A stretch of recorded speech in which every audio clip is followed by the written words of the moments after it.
Hi, this is Rahul Bera. Today I will be talking about the Diffie-Hellman key exchange algorithm. So, first, what are the topics to be discussed? What is encryption? What are the types of keys used in encryption? Diffie-Hellman key exchange algorithm, the theoretical aspect, the implementation using Python, applications and limitations of the Diffie-Hellman key algorithm, overview of the elliptic curve Diffie-Hellman key exchange algorithm. So, what is encryption? Encryption is the process of encoding information. This is the process that converts original representation of the information known as plain text into an alternative form known as ciphertext. Ideally, only authorized parties can decipher a ciphertext back to the plain text access the original information. In layman terms, encryption is the process of converting the text of data that makes sense into something that doesn't make sense to the humans. So this is done to secure the data exchange between communication participants and maintain the privacy of the participants. Any encryption algorithm that has been ever devised has to abide these following principles. The confidentiality of the data should be maintained. Data integrity, authentication, and non-repudiation. So what are the types of keys that are used in encryption? There are three types in the cryptography techniques used in general. The first being the symmetric key cryptography. As you can say by the word symmetric, there is a single key that is used for encryption and decryption on both the communication parties. So if a data is encrypted using a same key, like the plain text is encrypted using this is using a key, that's the ciphertext can be decrypted using the same key. Now, what is the second method being the public key cryptography? This is the most revolutionary concept that has been developed in the last 300 to 400 years. In the public key cryptography, there are two related keys. Each key is made for the other key, like they are pairs of key. And generally, the public key is used for encryption and the private key is used for decryption. And generally, the public key is open to the public, as it says, and the private key is kept secret. The third being the hash functions. Hash function is not like an encryption method, but it is like an algorithm. It uses no key. And what it does is creates a hash value for each of the data that you provide. Now, the data can be of any size. It can be megabytes or gigabytes. And the very core functionality and the very good best feature that the hash function provide is that change a single bit into the data and the entire hash function will change drastically. Hence, it is heavily used for storing passwords. Since storing passwords in plain text is very vulnerable, hence the hash values for the passwords are stored into the database. So the next time you enter your password, its hash value is created and it is compared with the same in the database. So if it matches, then the password is correct. Otherwise, it won't authenticate. This is the pictorial representation of the types of key used in encryption. As you can see, the yellow key is the public key that is available for both of the that is used for both the encryption and decryption for the symmetric cryptography. For the asymmetric cryptography, there is a public key and there's a private key that is used for encryption and decryption respectively. And for the plain text, for the hash functionality, the plain text is push through a hash function that throws a ciphertext which is a string long, like a sentence long. So this is how all the three methods are used, cryptographic techniques are implemented.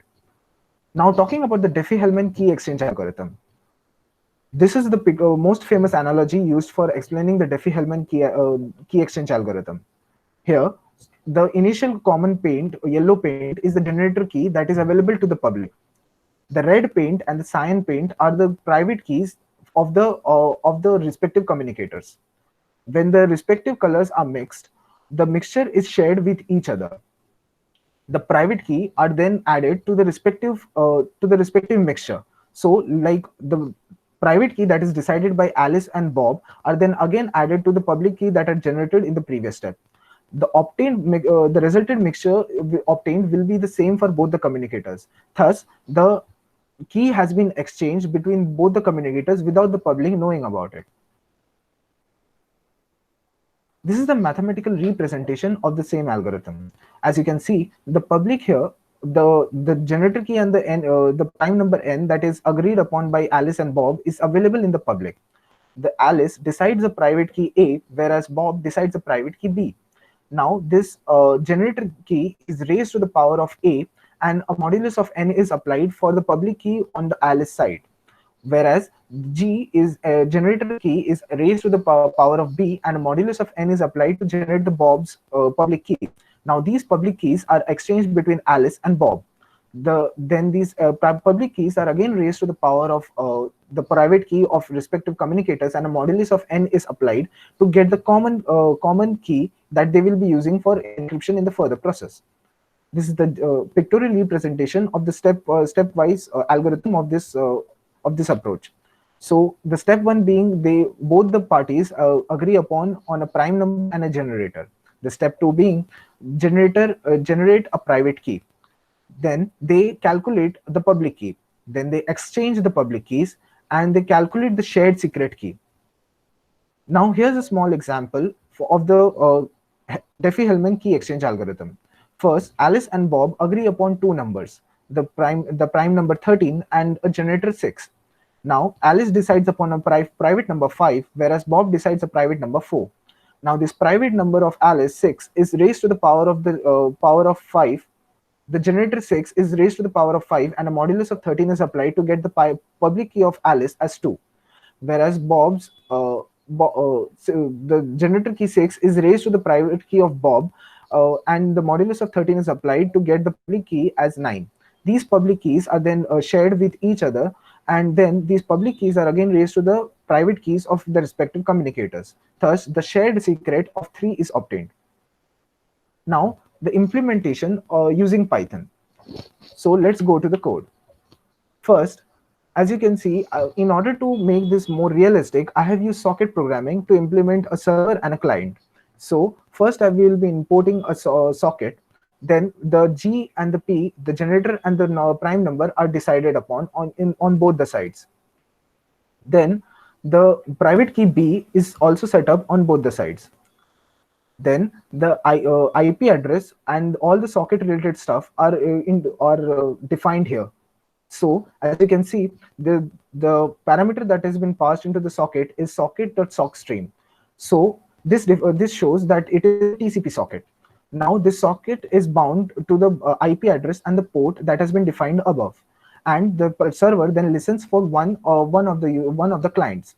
As soon as the socket receives a client request, it will accept the connection, and it will then calculate the public key on the server side. Then it will wait for the public key from the client side. So now going to the client side, as you can see, it will first calculate the public key on its side, and then it sends it to the server.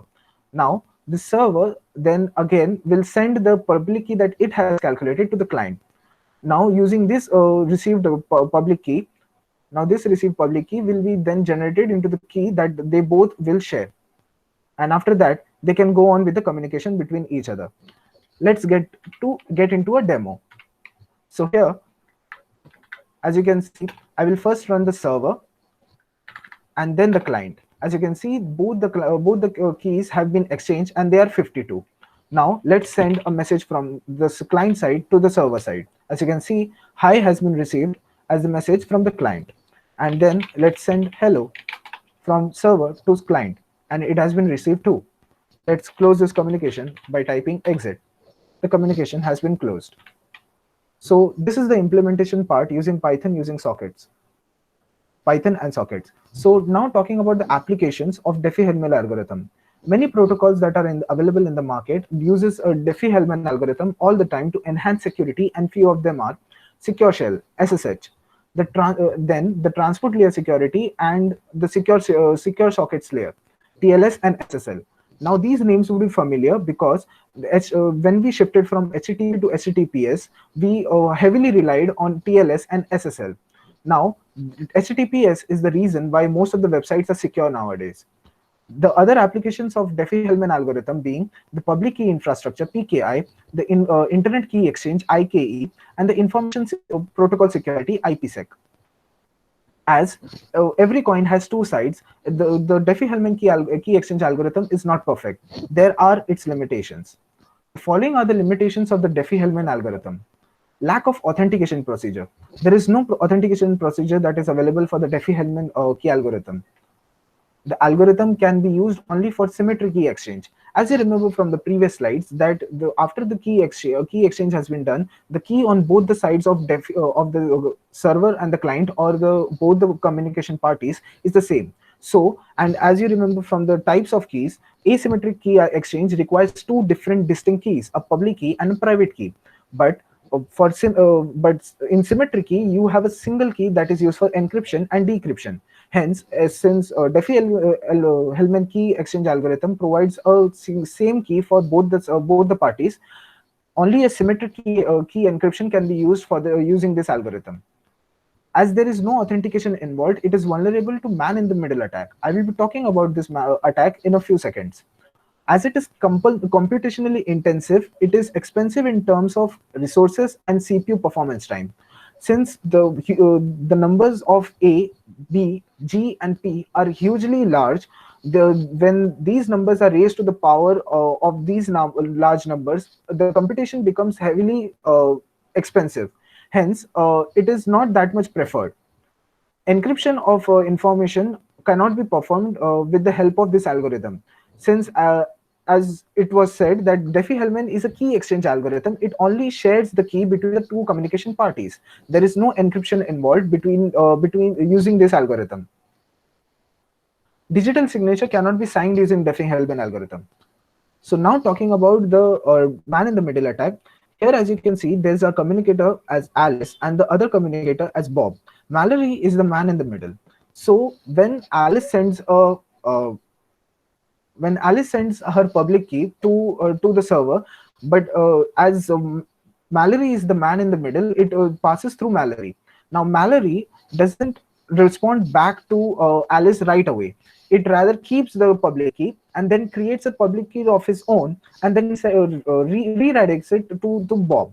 Now Bob thinks that Mallory is actually Alice, and sends the response with a private public key of Bob to Mallory. Now Mallory has the public key of Alice and Bob, so he can now easily manipulate the data or encrypt or decrypt the data that has been communicated between Alice and Bob to him.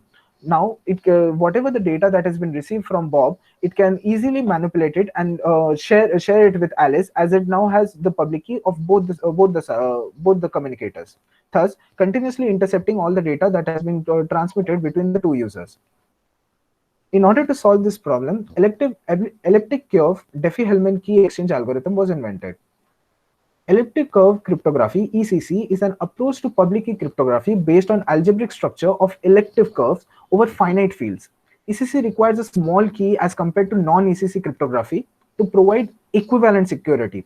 To put it into picture, a 256-bit ECC security has an equivalent security attained by 3072-bit RSA cryptography. Now, RSA cryptography is a very secure cryptography method, but in order to make it more uncrackable or more robust, a higher number of bits are needed to make it secure. However, the same level of security can be obtained by using ECC with a 256-bit security. For better understanding of elliptic curve cryptography, it is very important to understand the basics of elliptic curve. An elliptic curve is a planar algebraic curve defined by an equation of the form y square is equal to x cube plus ax plus b, where a is the coefficient of x and b is the constant of the equation. You can see the diagram of this curve. Now, here are the references that I used for getting the documentation and preparing this PPT. Thank you.